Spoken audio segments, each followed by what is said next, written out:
How's it going, guys? Black Appeal the Apple Guy here, and today we're going to be talking about some reasons as to why I will not be upgrading my Sony ZV-E1 to Sony's newest ZV lineup, the ZV-E10. So I've had this camera for about 3 years when it first came out. This was what Sony dubbed the vlogging camera because it was small, it was compact, it had a articulating screen, which is what everybody wants in a camera. Although it wasn't touch, it was still an articulating screen that you could still see yourself in your videos. It did really good 4K videos at 4K 30, as well as it could do slow motion at 1080 at 120, and it did some decent photos. Now, in terms of low light performance, it wasn't the best, but if you're really good at editing, you could get around that. And so I bought this in what was known as the Content Creator Kit from my local Best Buy, which it came with a Sony grip and the camera, and it was around 650 bucks. Now the camera is on its own around 750 bucks. The camera grip is around 150, so it costs you a little bit more to buy it in a kit, depending on, if you're buying it during the holidays. But just on average, this combo would probably cost you around $1,000-ish. So enter in Sony's newest ZV lineup, the Sony ZV-E1. Now this is basically a full frame variant of the ZV lineup. So it just means basically just you can swap out the lenses and put whatever full frame lenses you want on this. So the first thing we're going to be talking about is the size. This is designed as a small compact camera. Pop it in your backpack, take it in your pocket. Does good audio, pull it out, shoot your videos. It can also be used as a very good B-roll camera, and you're good to go. Now the Sony ZV-E1 is actually bigger than this, not compact. You gotta swap out lenses. So if you're just bringing that camera, that's your main camera, and you want to do quick videos, you gotta swap out lenses, pop up a lens, and then do that. And that's not really something I want to do again. I prefer something that's small and compact. That's the whole reason why I bought this, because it was small and compact, and it complements my FX30. So if I don't feel like wanting to use my FX30 out and do some sort of videos, then I can just pull this out and get good results with this. That's something that's different with the ZV-E1 because it's a full frame camera. If you have mirrorless cameras and you're running mirrorless lenses, if you have the APS-C censored cameras from Sony and you jump into the ZV-E1, now you're talking about a whole host of other lenses, which comes to my second reason as to different lenses. So for instance, on my FX30, that is an APS-C censored camera, so I run APS-C censored lenses because I had an A6400. That was also an APS-C censored camera, so I'm still rocking the same Sigma 16mm that I had on that camera on this camera, as well as I have the Sony 11mm f1.8. Now with the Sony ZV-E1, because it is a full frame camera, I would have to reinvest in new lenses for that. So I would have to find an equivalent lens, just like the Sigma 16mm for the FX30. I would have to find one that's equivalent like that for a full frame, as well as for the 11mm in a full frame. So this means I'm spending even more money on a camera that's already $2,200. I could be easily spending somewhere around $3,000 just on the camera and lenses alone, and I don't want to spend that kind of money, because then technically that's just more than any of the cameras that I've had just ever. The FX30 is $1,700 just on its own. That's the most expensive camera I've ever owned. This camera will be double the price with the camera and lens, and again, I don't want to invest into a separate lens lineup versus what I've already got. So that's one reason why I will not be swapping to that.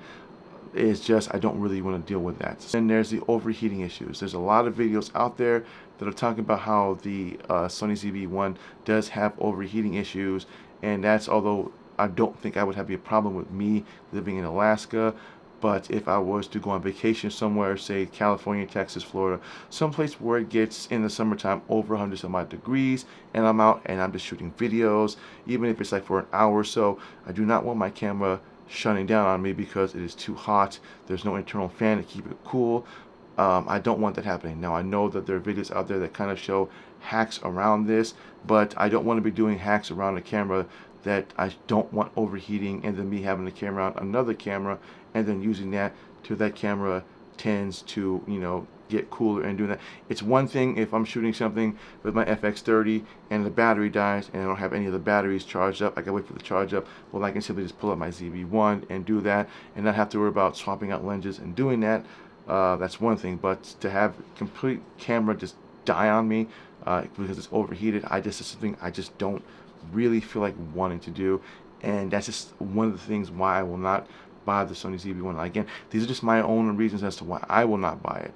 So just take this with a grain of salt in terms of if you're looking at it, that's fine if you want to look at it, but for me, no, that's just another reason as to why I don't want to do it.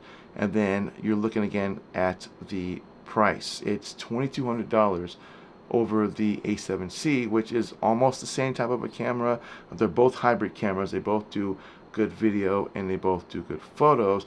The ZV-1 does a little bit better in terms of specs versus what the A7C has, but it's still, Sony calls it a content creator camera, as beginning content creator camera, which to me seems kind of far-fetched for a camera that's $2,200 when this was also dubbed a content creator camera at $750. I'd rather have this versus the Sony ZV-E1 because I don't have to worry about buying other lenses for this. I simply pull it out, zoom in, zoom out, do some good photos, do some good videos, and edit up, and then that's it. So again, that just seems kind of weird to me why you would market something as a vlogger's camera when a lot of people who are just starting their first YouTube channel aren't really going to be able to buy this camera because it is really expensive. So that's just one of the reasons why, even for myself, I just don't see myself spending that kind of money for it. Now there are some good things that the Sony ZV-E1 has that you won't find in any other cameras, and that is the AI processor, because this allows this thing to do some really cool things. So for instance, it has what's known as an AI based stabilizer, which for those who have Sony cameras know that the stabilization on these cameras, especially if you're shooting in 4K, does tend to crop in. So if you're shooting in 4K, you'll obviously notice when you say that it crops in. Now you have your off, you have your standard, and you have your active when it comes to the stabilization for the Sony cameras. But the AI based stabilization, which is something that's number 4 that the Sony ZV-E1 brings in, gives it much better stabilization. It's high dynamic stabilization, so it still gives you that great video and colors while still giving you that smooth kind of gimbal-like movement. Now it will tend to crop in a little, which I'm perfectly fine with that, and I'm already aware of that because on my APS-C censored cameras it does it also. My Sony ZV-1 is no different to that. When I have it in active stabilization, it does crop in, but that's actually kind of cool for that function. And it also has something called AI based frame, or as it's called, auto adjusting frame, which again, this is a benefit from that AI processor that the Sony ZV-E1 has in it. So basically what it allows you to do is, as a solo content creator, if you are moving around a lot in your room or on your videos, the frame will automatically adjust to your location, which is actually kind of cool. I'm hoping that Sony will put this into other future cameras later on down the road, but that is something that camera has, which I can see being useful for a lot of people. But again, you're still looking at $2,200 for a camera if you're just solely buying it just for that. I don't see myself needing that. It's cool to have it, but it's not something that I actually would need myself personally, and I just can't see myself, spending a lot of money just for that specific thing. Now, like I said before, now if they come up with a newer version of, say, the Sony ZV-E1 or the Sony ZV-1, so they come up with the Sony ZV-2, and it has that same AI processor in it, then yes, I will trade in my Sony ZV-1 for that, because price-wise, I don't see it being that expensive for that camera. I don't see it being a $2,200 camera just with that alone. So I can't see myself spending that kind of money for a feature that may sound cool, but I never use it in practice in terms of all the time. Since most of my videos are me just sitting in front of the camera, I don't really do a lot of moving around, so that wouldn't be beneficial to me. So that's just some of the reasons as to why I will not be jumping in to the Sony ZV-E1. So what do you guys think? Are you guys planning on buying a Sony ZV-E1? Do you already have one? What do you like about it? Are you planning on getting another camera as well? Or do you already have another camera? Have you compared them? What do you think? Leave a comment down below on what your guys' Sony cameras are. What are you planning on getting? And I'm going to thank everybody for watching. And my name is Becca P, the Apple Guy. And I will see you guys in the next video.